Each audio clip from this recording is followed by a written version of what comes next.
directed by Alberto De Marino from 1974, as the Antichrist, something that seems to meld a lot of the satanic panic films of the early 70s into one here and create something that is genuinely interesting, although a little bit familiar on story beats. Here we have an Italian nobleman whose daughter is paralyzed, but it seems to be psychosomatic from a horrible incident that happened in her childhood, and they are trying to bring in various things to help get her back to the way she should be. But she seems to have these psychic abilities, these tendencies to understand people, know what they're after, or know things that are about to happen. You see, I've always said that Hippolyta has extraordinary powers. In my opinion, she's a true psychic. And she starts to become enamored by a spirit of a malevolent ancestor of sorts. And through certain moments in the film, which are wonderfully shot, we see her become possessed, and a split personality almost happens, and we kind of follow her sometimes as she's walking about stalking the streets, and sometimes as she's at home becoming increasingly violent and just freaky. How many have you had? So many cocks you can't remember, and you liked it?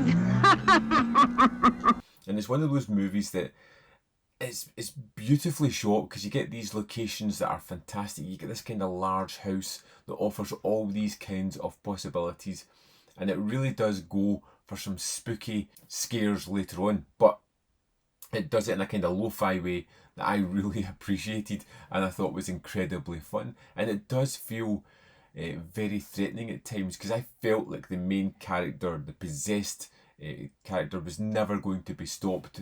The power that was within her was just too much, and it leads to that really strange finale where I thought, this isn't going to end well. I'm not sure how it's all going to play out on this one, but it was just so much fun. The cast on here are really good. I'm here to help you, my child. Here is the devil. In this Italian horror movie, the cast are excellent, the locations are fantastic, and it feels like something, even though it's very familiar, that it's trying to be a little bit unique. Never quite achieves it. It sticks to the tropes of the possession of the Exorcist film, but it's still incredibly fun. She will pluck gladly from under your tunic that innocent little nestling that never has flown.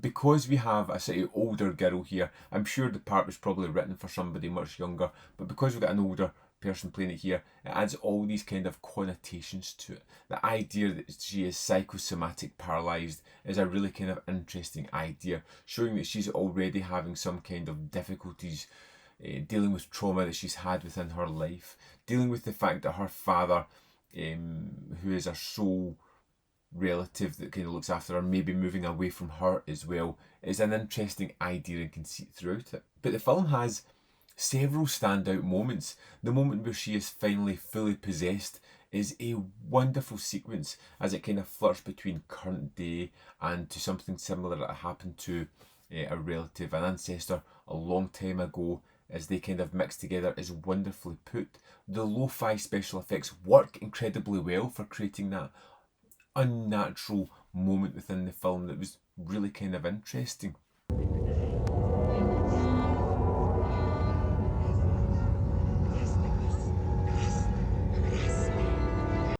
Like I said, it does get pretty familiar, but the finale really builds up to a terrific, over-the-top, crazy moment.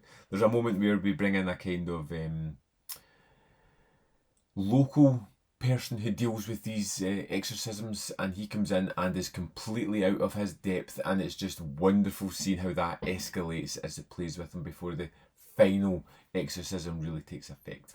Built to take advantage of the Exorcist's success a year prior, the Antichrist is fun, familiar, little bit overlong, but interesting more often than not.